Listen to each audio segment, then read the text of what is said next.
I find something very interesting in your LinkedIn profile. You put both your professional and your DJ accomplishments. It's like, you know, we moonlight, we don't let our manager know. We don't tell them that we DJ. But for you, it's like you are open. You can do both at the same time. Funny story. When I went there, my first year, second year, I kept quiet. And in my first inter-department transfer, I had a farewell dinner. It was a surprise. They all collected money and they gave me a $150 Apple iTunes card. They said, we knew the whole time you were a DJ and we want to support it. And I was mind blown. Singapore, they offer you a cease and desist letter. Okay, welcome to another episode of Revelry Podcast, and today our special guest is Krumbs. Let's go!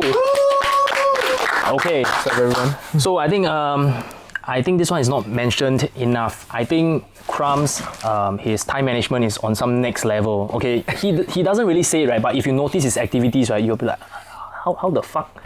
He won DJ competitions like fucking like nearly everything, and then he's working at a chemical engineering, nutrition, DSM company, right? And then he's also a club president at 1880, playing like multiple other events, and also like coming up with like routine videos and everything lah.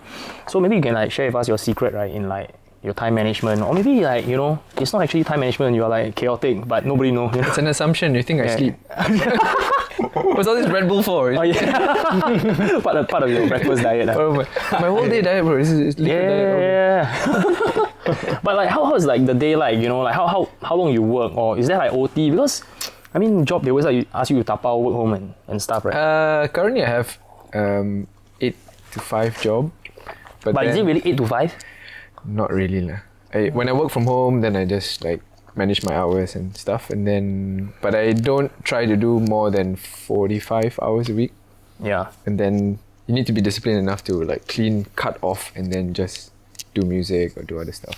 Spend time with my wife. Yeah, that's the thing. Okay, we'll get to that in a bit. Okay. Yeah. So I don't have a wife, but I have a girlfriend, right? And also like I have family. Also, I struggle to like kind of spend more time with them because like, after work, right, I just want to do my DJing stuff, do my revelry stuff, right? Yeah. And how do you like even like cut out time? And I feel like the moment I cut out time for family, right, and then I will be like so engrossed in it, right? Then I'm like spending the whole day just watching movies and stuff. Like, oh shit, no time to produce music, you know? Yeah. Yeah.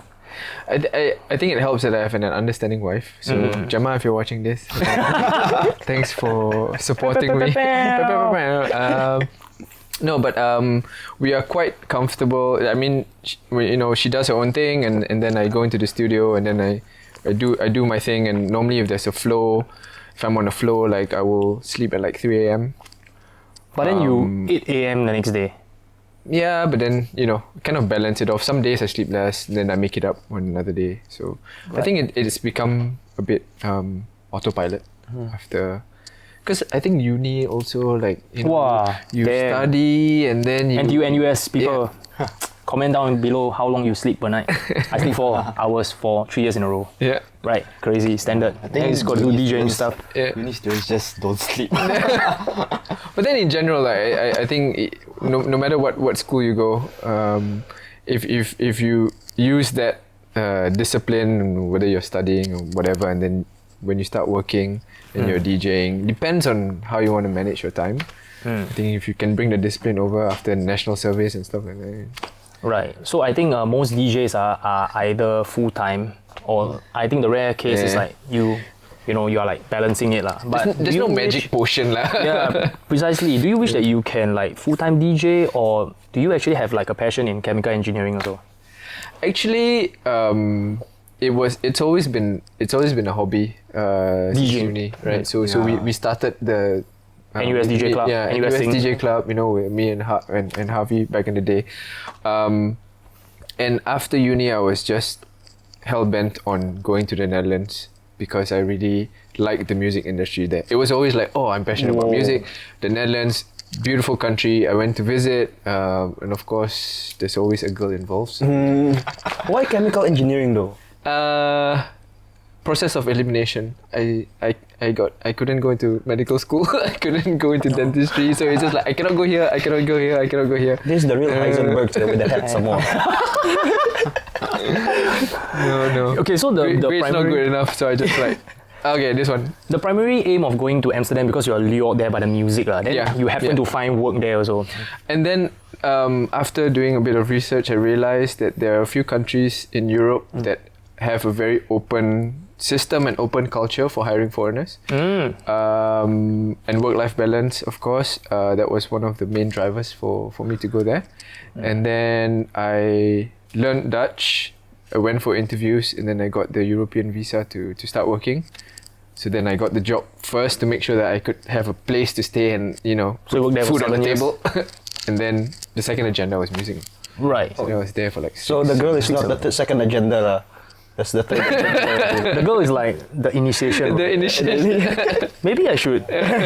German Dutch. No, Gemma's British. Yeah. Nearby, Anyway. Causeway. Yeah. No, I met Gemma in Singapore right before COVID. Oh. Yeah. Okay. Survived through the NS period, bro. 2 years. Yeah. Of COVID. Yeah. How you guys how do you see each other? How do you date during COVID though? Zoom call. Yeah, everything from getting married, all Zoom calls. Yeah.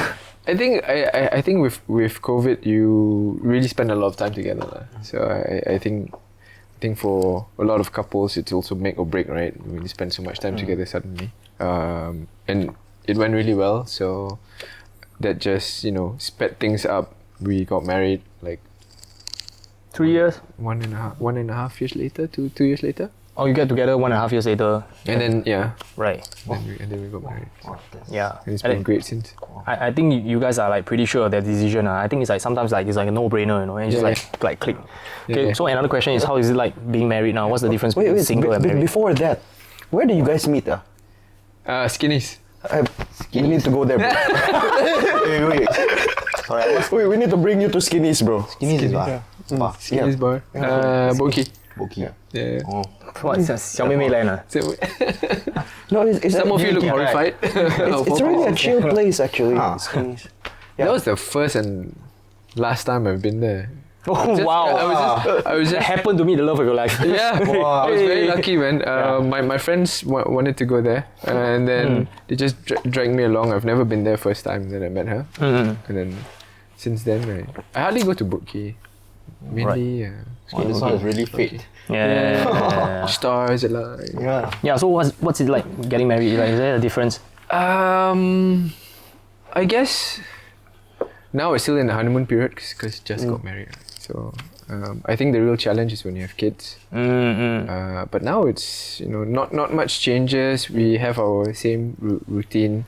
Right. She's also quite active with sports and her own passion. She likes to paint and stuff. So normally we will separate to come together. In a way. That's good.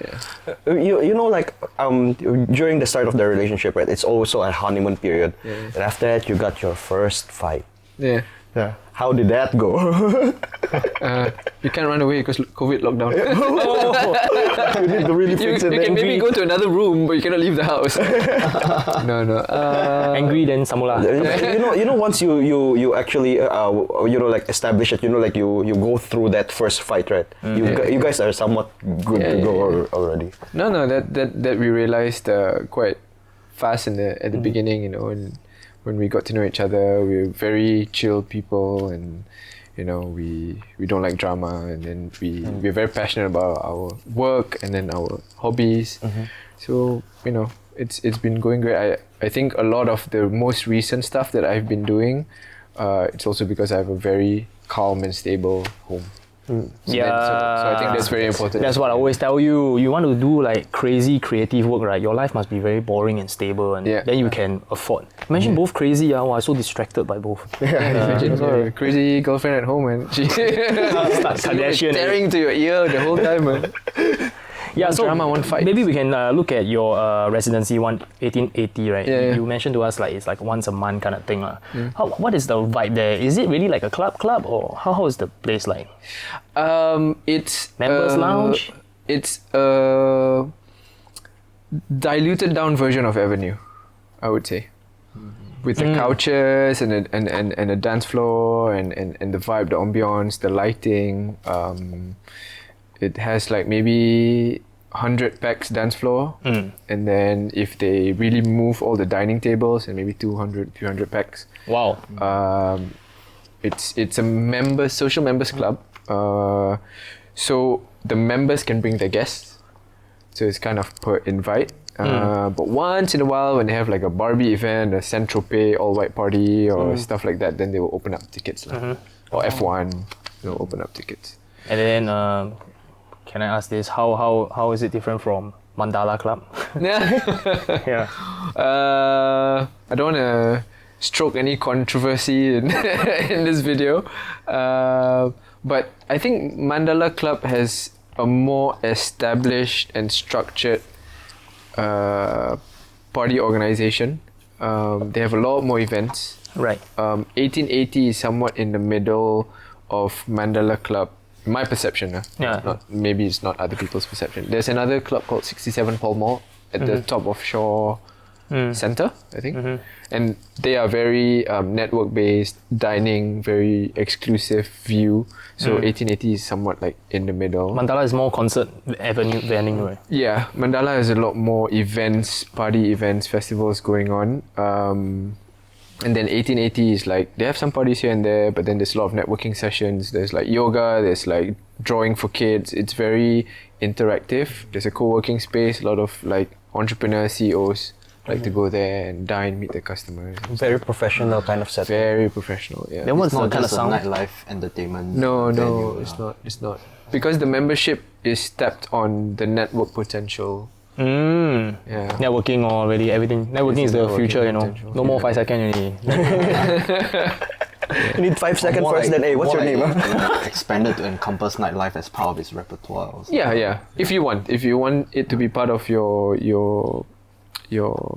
But is model 1880 of like a life. 24-hour place? No, it's not. Open till 1? Yeah. 1 then close. Oh. Yeah. Only on some days where there's like big events like F1, they'll close at like 3. So Aldrin is the resident for house music and I'm the resident for non-house. So like hip hop, Afrobeats, whatever, commercial, top 40s. Right. So we tag team lah for most of the events. Okay. Then who's So- like the booker there? Who's like in charge there? They have an events team and sound and visual team led by the managers. So when they do a booking, it's normally together. They just make sure that the event makes sense and then Right. they do it. I see like Mandala has a lot of like collaborations with like Collective Minds and all that kind of external. Does 1880 also have something like that? I think they do, but not to the extent of like booking out external spaces. I think Mandala books out like warehouse Yeah. locations. Their Rich Amacho, all this. Yeah. Or like external venues. 1880 is predominantly in that space only. But they do work with like agencies and stuff. So it's quite interesting. They're very focused on members' experience because they want it to stand out against other memberships. It's a post-COVID thing. Like they were there before COVID, but I think right after COVID, people were just so eager to network and like meet other people. So then all these social members clubs are now coming out and being really out there. Right? Last time you didn't hear that much about social members clubs, and you know of their existence, but it's not in your face. Yeah. Because typically you hear about all the main clubs like Zouk and Avenue, but then now you hear Mandala is in the mix with all the events happening, right? Which is cool. But I also think it's also because the perception of all these social members clubs is like there's very high barriers to entry. It's like a high cess kind of place. You remember back in the day when some clubs used to have that concept, invite only. Shit, what's that place? Lo and Behold. Lo and Behold, Mink before it was Bang Bang. Yeah, Right? yeah. There was like Capital when it first started. you needed to be on guest list. There's like this Filter feeling of members club. Yeah, Filter. Yes, I don't know whether I heard about Filter. I've never been there, but yeah. So that concept has now somewhat evolved into a social members club. Yeah, why I asked right about the booking team right is because I think the booking for you and Eldrin right is like such a lack of a better word, is like match made in heaven, I think. Because I feel that the vibe is like the same. It's like hey, chill, and then we are not like rowdy. It's the same. I feel like it's the same. And then he's like the house version, and credible for many years. And then you are like the hip hop and Afrobeat, and you've been credible for many years. So right, which brings me to my next question, right, is that we have both been in the technical scene for very long. We are like turntablists and all that kind of thing. Yeah. But right now, right, now clubs are prioritizing like how many Instagram followers you have, your fame and all that kind of thing. It's not only Singapore but overseas club as well. I have many encounters with international DJs telling me that a lot of clubs overseas, they have to see that you have at least like 30,000 Instagram followers before they treat you like a headliner.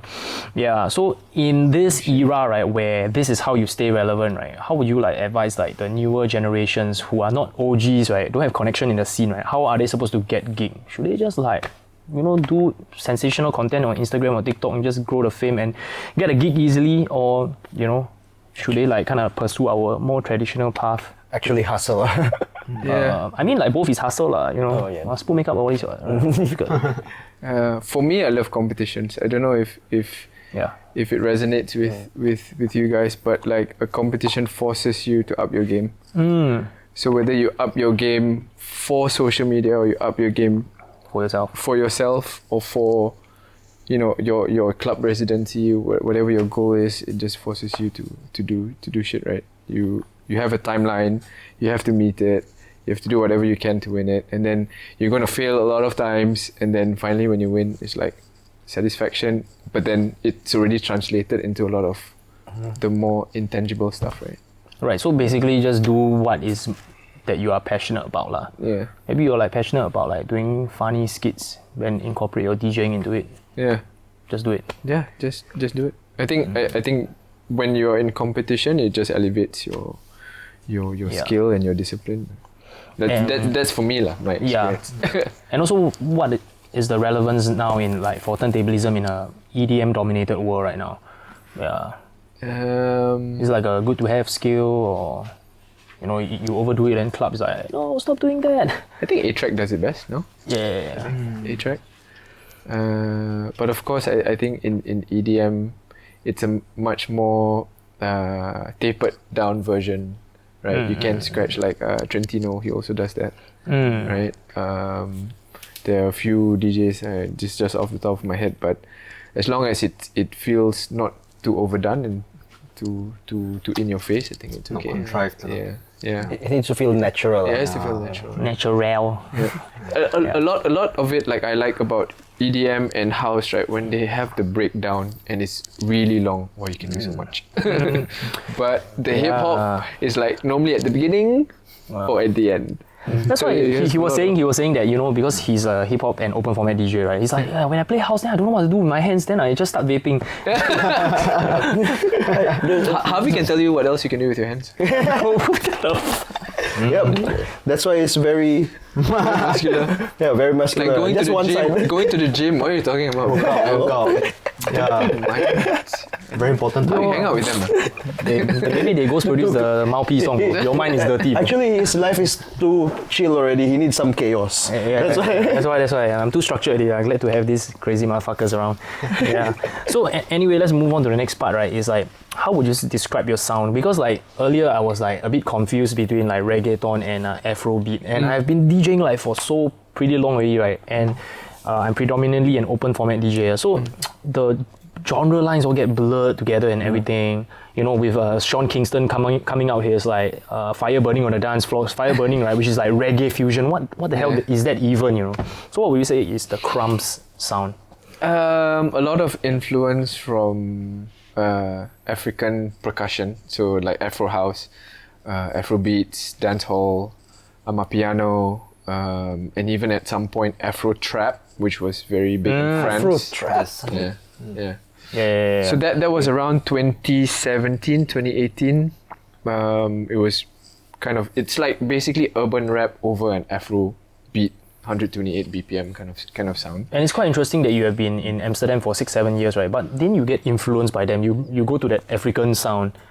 I went to the Dutch Caribbean islands. And that's where I was exposed to like salsa, bachata, those kind of kizomba, those Caribbean sounds. And then they also play a lot of Afro beats. Rotterdam has a very large black community. It's very international. They have like Rotterdam Carnival, so a lot of Afro sounds there, and that's when I started to pick up a lot of So it's not just all EDM in Yeah, because I was like expecting like Amsterdam to be like techno, that's it, you know, or tech or house, you know, it's very big room. Big room maybe it's like a US thing, maybe I mean, like the back then, import you there. know. Yeah. It's because the country is so good at music, right? Every sub-genre is almost an industry. Whoa. In Singapore, it's still a scene.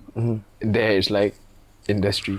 I remember in Doppelgangers, right, the podcast, they said that one whole year in Singapore, right, the amount of gigs they get, right, is way less than one night they spend in Amsterdam. In the club, right, they talk to this random guy, oh, he happened to be a lighting guy for this club. This guy happened to be a resident DJ for this club. Everybody's in the scene. Everybody's in the industry. A lot of people in the scene. A lot of basically a lot of eyes on you as well. When you play there and everything, it's like you need to be confident, man. You said that in It's a a different previous type of hustle, man. It really, He said in a previous interview that when you were DJing there, right, they pay attention a lot to the way you do the progression. Yeah, the flow is very important. And warm-up DJs, like, everybody just stare at you like, hey, why you deserve the spot? I also want to warm up for hardware or something. Yeah. You think I cannot do better than you? If you damn dope, they really give you props, that kind, right? Yeah. So literally, it's like you're there on the, you know, like you got the spot, right? Yeah. Everybody there watching you. Most of the people watching you actually want your spot. Yeah. Here, people warm up 150 BPM already. Yeah. It's just that you're so aware that everybody else is a DJ. So then you're just like, you have to be on top of your game. It's a DJ Pressure straight.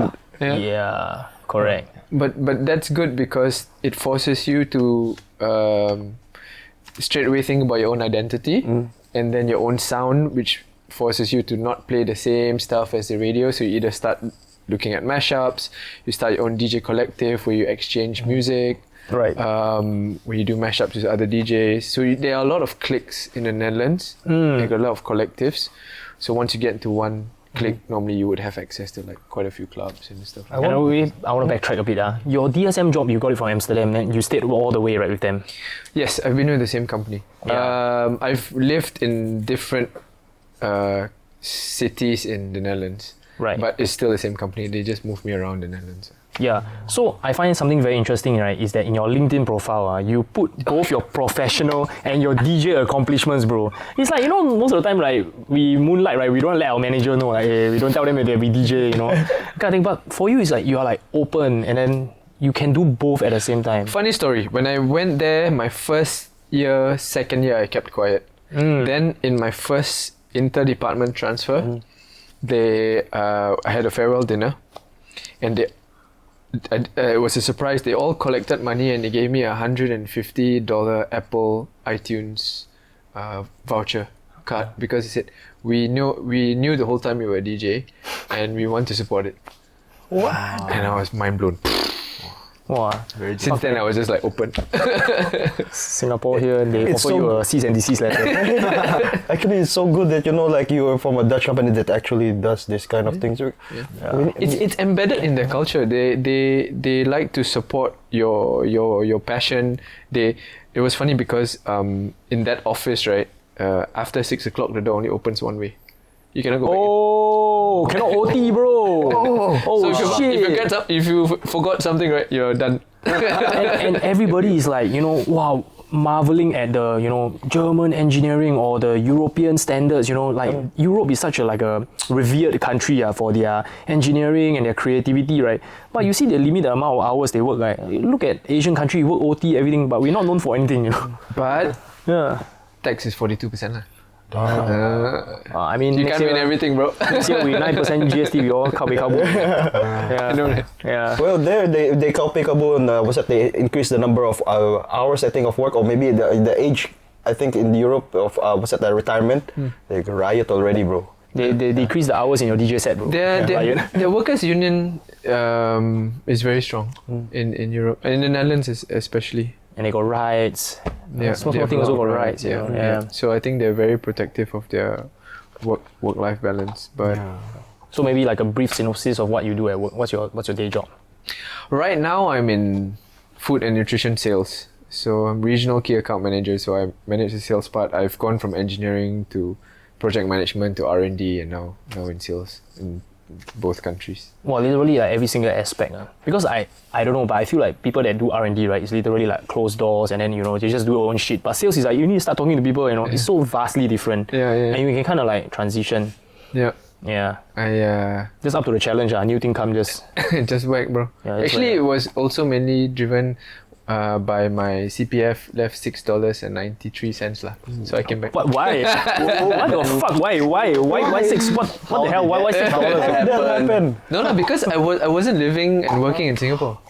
Oh, how did your CPF go minus, man? How did you? Why would your CPF minus? Or never add lah? Never add, so they just take lah. Oh, okay lah. Then now it's like... So a tip for anyone who's gonna live abroad, right? Make sure you voluntary contribution. yes, voluntary, but you need to know both systems, the country you're living in and your Singapore system. What is leaving your CPF? What is going into your pension and stuff? My pension from the Netherlands is still stuck there. Oh shit. But if I want to take it out and put it in CPF, they will tax me 50%. So I'll just leave it there. And then I came back and then started moving my CPF back up lah. Because every year they will deduct for, what's it called? Care Shield, MediShield. It just keeps on going down, man. Oh. Especially if you don't top it up. Then And back then then on your top CPF. of you're paying your 42% income tax. Sorry, this is very detailed. But you need to really get to know the system, and then you realize you're ending up with paying more because you need to service both tax systems.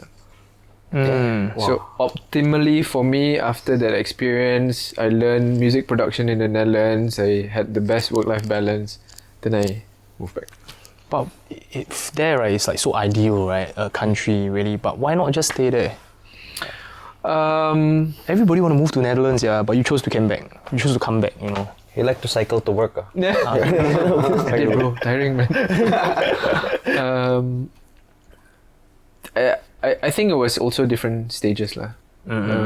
When you are single and you're a bachelor and you're paying 42% tax, you don't really see the returns compared to someone who's married. The kids go to school subsidized. You're going to retire, everything is subsidized. You get back a lot from the high tax that you're paying. Whereas a single guy, it's just money going up, man. Right? You don't really get anything. Then your wife is Singaporean, or PR or what? Waiting her PR. Oh, waiting a PR. Yeah. It's been a year, we're still waiting. But you guys are going back to the Netherlands as well. So right? the MP for Tanjung Pagar, if you're watching this, Please move. slide. Tag him in a comment. Unfortunately, it's presidential election coming up. Yeah, no, maybe they put all the PR applications on hold. Yeah. Where do you think is the best place to raise a kid though? A mix of both. I think in Singapore at a young age, the helper system helps the wife to have a work-life balance if she still wants to have a career. But in Europe, it's very hard because helpers are very expensive. So housing. Young kids, I think Singapore is better. The housing cheaper in Europe. Is it by a lot? Yeah. So when you For the amount you pay for HDBs here, you can get a landed property, 2-3 stories in the countryside. Yeah, So I guess that makes sense lah, because land scarcity here. Yeah. A lot more space. so when your kids grow older already, you'll move back to the Netherlands and teach them DJing there. Maybe not the Netherlands, maybe somewhere in Europe. But Netherlands is an option because I think in Europe all the countries are kind of tied to each other. Move to Antwerp and play a Zico Dome. Yeah. EU, my wife is British, so we're thinking maybe UK, maybe Switzerland, I don't know. It also depends. Switzerland is also very expensive. Wow, Switzerland is like comparable to Singapore. I mean, like PewDiePie moved to Japan, so yeah. I mean, we did think about Australia and maybe Korea, Japan and stuff like that, just because of the seasons. But I think a lot of it still ends up you need to figure out your finances, right? So just have to adulting lah. Fuck lah. Adulting is so hard, man. Yeah, bills everywhere, man. Yeah, end of the month now, it's really bills everywhere, bro. This is turning out to be some like financial podcast. Yeah. How to balance your income tax. And not live from paycheck to This paycheck. this is our head financial consultant. No, Yeah, he's it's single. not. Yeah. My finances are terrible. Hey, what are you doing now, actually? I'm in architecture. You graduated? Yeah, graduated in Leeds. Oh. Yeah. Oh yeah. By the way, Wait, so you finish NUS, then you go Amsterdam. Yeah. to get another degree? I did. No. Just work. I just worked. I did 1 year sabbatical because to wait for the visa, you cannot travel. So I did 1 year residency at Stereo Lounge. Oh. So before Bang Bang, it was Mink. Yeah. Before Mink, it was Stereo Lounge, Stereo Lab. I think this was 2010, 2011. oh, you stayed here for 1 year. Like, really cannot travel at all. Like, not even like Malaysia or whatever. No, like I couldn't travel to the Netherlands. Okay. I could travel around, but until the visa was ready, I couldn't go back to Europe because it's Schengen visa. It's all European countries, so I couldn't enter from any European country. I just had to stay here. Oh. But it was okay. I enjoyed the 1 year residency with Jay Styles. You remember Jay Styles, the king of beat juggling. Yeah. Bro, if you're seeing this, please, I miss you. I haven't seen you in a long time. Yeah, drumming king, man. The most accurate. The most accurate Turntablism drummer. beat juggler. It's like a metronome. Yeah. On time, cleanest. on point, the cleanest. By the way, like when you said you mentioned that when you just now when you went to Europe, you need to actually sorry, to Netherlands, you need to actually register if you want to be a DJ. Yeah. So, is it like recognized all over Europe, or is it just Netherlands for that thing? Ooh, that's a tough one. I think just the Netherlands, but because it's interconnected, I think it still applies. They have some like, they have a system where if you're registered, you pay much less taxes. You can even, I think it's the same in Singapore, right? You can like buy a MacBook on your company's name and you pay less taxes and stuff like that. So you're Is it the same in Singapore? I don't know. I think so. You're registered too, right? I'm trying to exploit taxes. so you registered the name Krumbs there. That means no one can take that name already. No. So the next one is Krumbs01 or something. Or underscores. Can you imagine you can take it? I should we go register Hardware. Crumbs with a Z, can already. Crumbs. Yeah. Crumbs. Crumbs. Yeah. With a C, I don't know. So basically you need to, when you get into Europe and you need to decide on your username lah. It's like your email, right? Emoboy85 at hotmail.com. No. Oh, gaming. Gaming account. Yeah. Your Steam. Anyway, since we're talking about doubting, right? Let's like another question from his another podcast that I watch of him, right?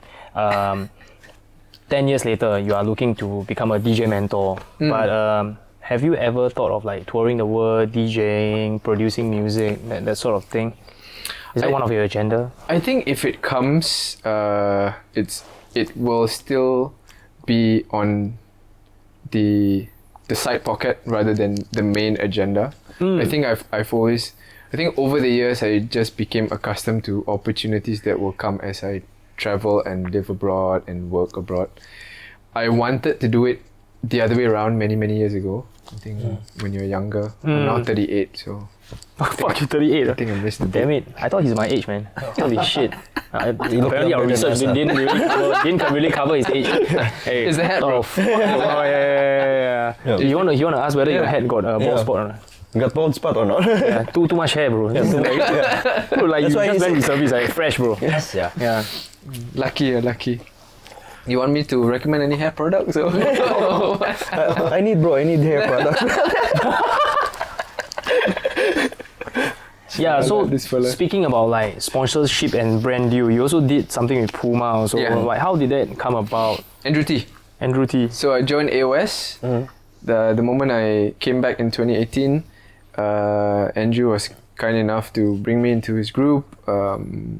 And then we did, I think, one of the earlier festivals. They were kitting us out in Puma. So we all came together. It wasn't just me.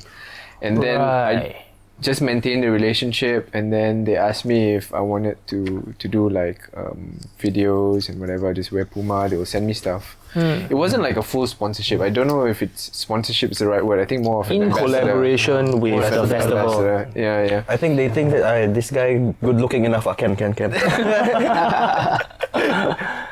Yeah. The, So other than sponsorship, you also got hosted a lot in like overseas radio show. Are you still in contact with like your Dutch counterparts? Now not so much. I mean, I would love to reignite it again. I miss that side of the Netherlands and the Dutch Caribbean. They are very musical. They're very friendly. The vibe is just very creative. Like, it's very chill. Is it easy to Maybe they penetrate? smoke weed, maybe they don't. I don't know. I don't speculate. But Hey, they got like a full menu of everything. Dude. that vibe is just, it's so different, right? And I loved it. I guess it really depends on what you consume. Like in Singapore, everybody, we can only drink alcohol, right? So we start to get more and more violent, and everybody like 150 BPM and dun, dun, dun, dun, you know. But to be frank, the whole idea, like when I moved there, right? I thought, oh, you know, it's drugs everywhere, and my family was like, oh, you're moving to a drug country, you're going to start peddling drugs and bring it home, and I was like, oh, chill, you know. And then you just forget because it's everywhere around you, so you don't feel like, oh, I need to. I think it's more of like when you're in Singapore and you think, oh, it's banned and you cannot have it, and you kind of think about it. Yeah, actually true. You know, like the more you don't have something, right, or the more you're restricted to something, right, you want that more. Yeah. So just what have I you don't want to had? date. I don't want to date. I don't want to date. yeah, that's why it's like Then you'll date, bro. yeah, you need to use what's that? Reverse psychology. Hey, what did the Gen Zs now? What word do they use? Manifesting. Yes, that's the word. Yes. Manifesting. They have so many acronyms. I can't even. No, but You have to when manifest it into reality. Yeah, but when you manifest, you think exactly what you want. Just now it's like reverse manifesting. Reverse manifesting. Okay, we start new trend. Hashtag reverse manifesting. Then it will come true, bro. Yeah, but, I mean, you know, how did you like get in those radio stations? Like literally, you just PR, or they saw your mix or whatever, or I think it was during the stage where I was learning music production, because making mashups in the Netherlands is very standout-ish. You really distinguish your sets from everybody else. You need to start learning how to make your own mashups. But I didn't start with Ableton. I started with Machine. Tractor. Yes. So Machine does a lot of sequencing rather than you sequence your beats. There's metronome, everything. You just lay it out, right?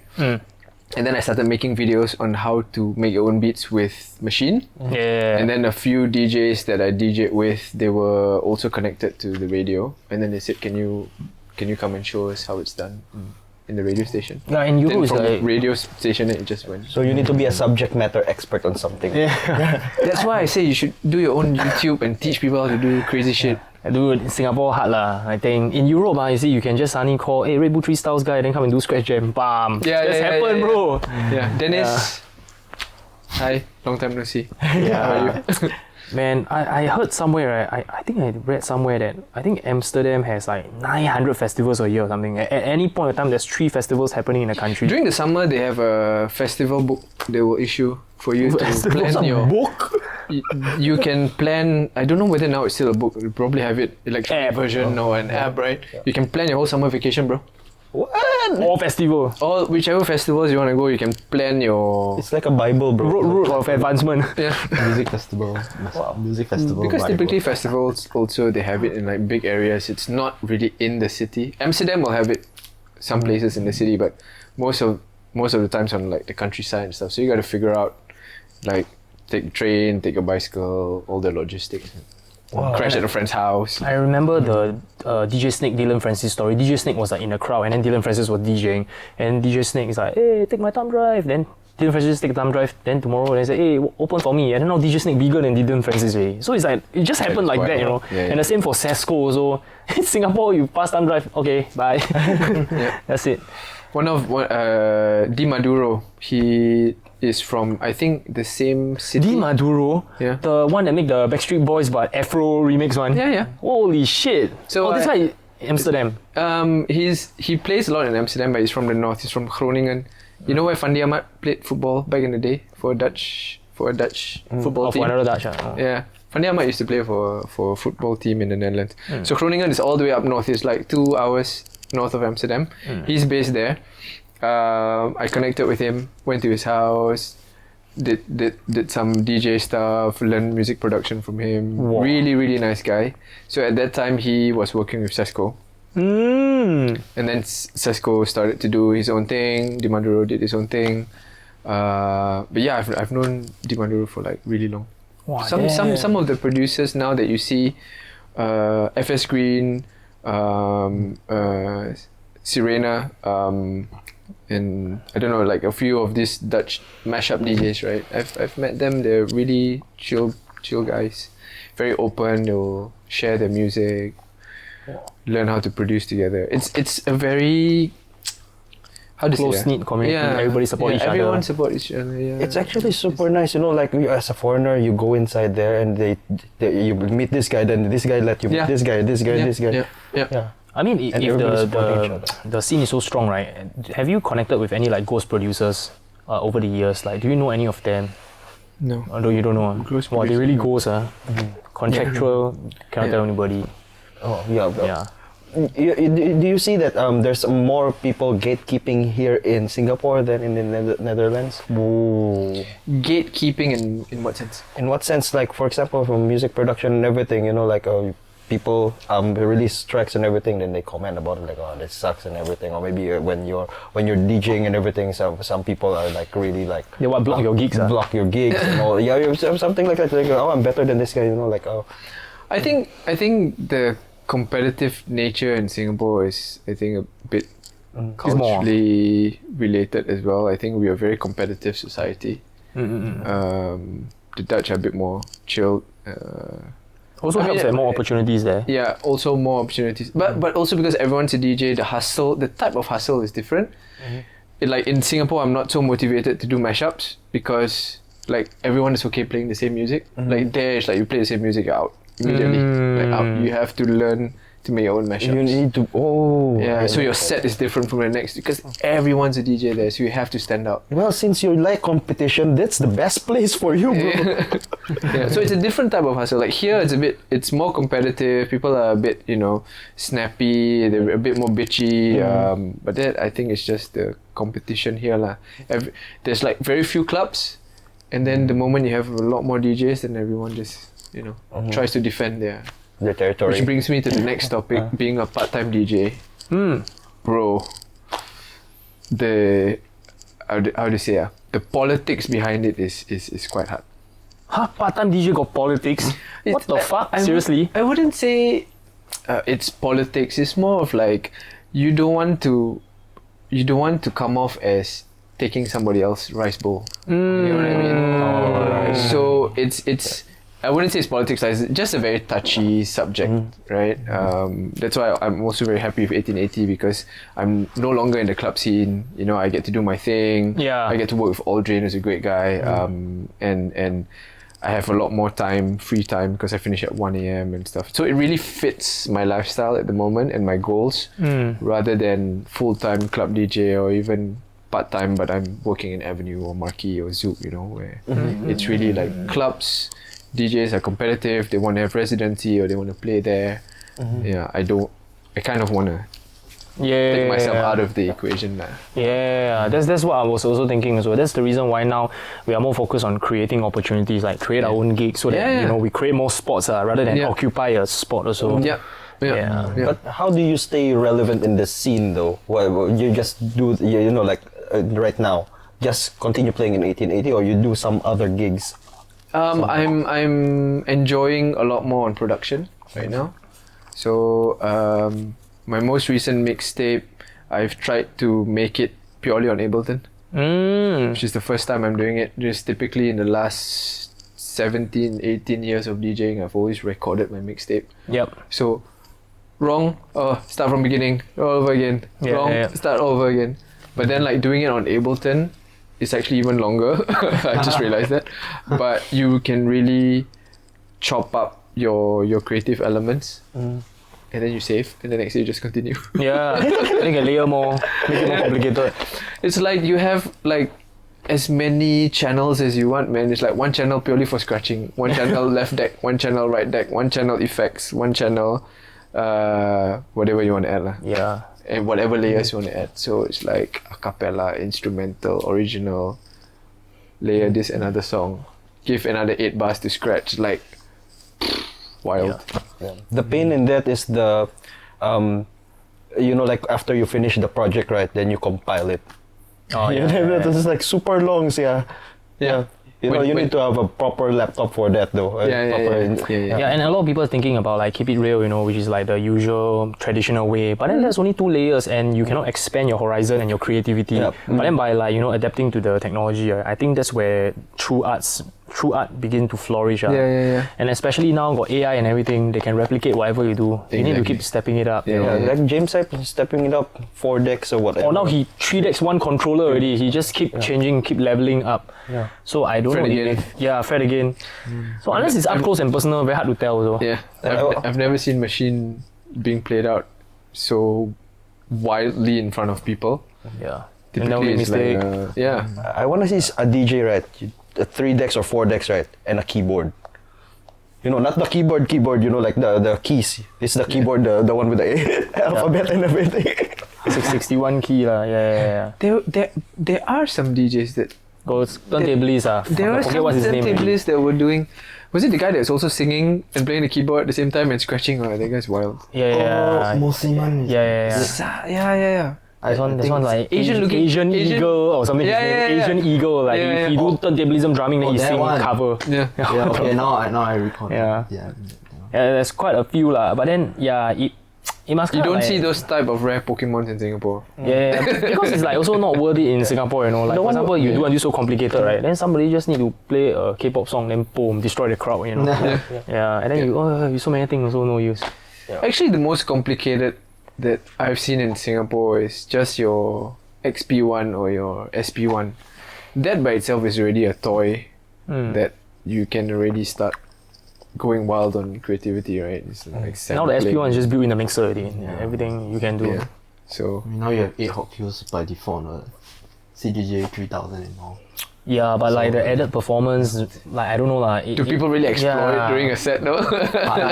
Precisely. The thing is, you don't even have, a chance to practice on it.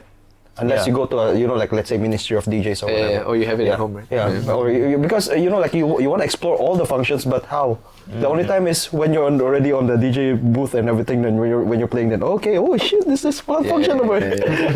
Yeah, then we can look a bit of like artists like FKJ, all these live artists, Fred again, all that kind of thing. They are known for that, right? Do you have to kind of like produce music and get known for this kind of style of performance before you do it live? Then people can appreciate it, because if you just do it right and you're not famous, then people just can't appreciate it, Yeah. So then right? I think the answer to that is Singapore's not your market. Lah. Probably, right? Yeah. If you want to try all that shit, you have to. All the experimental shit. Oh, experimental shit, you have to go overseas. Lah. Singapore is, I think, still a very club-based, event-based DJ club set, festival set. But they accept it if it's overseas popular, and then come over and everybody, wow, You go overseas, then you come back. Yeah. Yeah, JJ Lin, bro. Actually, It cannot be Harvey. Harvey will go and he will never come back. You'll have like kids all over the world. This guy is Mr. Worldwide. The name has stuck, bro. That's it. Hi. You know Mr. Worldwide. Okay lah, to sum it up, right? Let's see, do you have any advice for up and coming DJs or people that want to make it in the entertainment industry? How should they proceed? Because as you have done it, right, it's like you are technically like a part-timer. You also don't want to step on people's toes. You are like really try to stay out of it lah. Yeah. But for people that want to like dive in, what potential advice do you have? I think if you want to dive in, right, you have to be prepared for investing a lot of time and effort. You really have to be disciplined. It's like, it's going to be your 8 to 5 job, right? You're going to eat, live and breathe like DJing, crate digging, making your own mashups, production, everything, right? Every single aspect. Learning a new language, which is like either picking up a violin or piano, or you constantly have to evolve. And if you don't think you have that appetite for the gravity of that task, part-time. And the finances also super unstable. Yep. Yeah. How long do you take you to learn Dutch? 1 year? Oh, wow, that's freaking fast. I was forced to learn it also because I worked in manufacturing at the beginning, so a lot of the operators didn't speak English. Right, then the So- gear, everything, all different language as well. Everything. Holy shit. You can read Dutch as well. I can read, write, speak. Yeah. Like professional working level in his LinkedIn, bro. It's in this Bahasa Indonesian also can go. Yeah. Everything. How many languages do you speak? Only 3: English, Malay, Dutch. Yeah. Yeah. It's not a lot. Trilingual, bro. Better than most of us already. Oh. No, a lot of people can speak 3 right, these days. A bit of Malay, I Chinese. mean, usually it's English and your own mother tongue. Lor. Yeah. But a bit of here and there, right? Most people the language is cock, bro. Okay lah. Thank you so much, DJ Krumbs.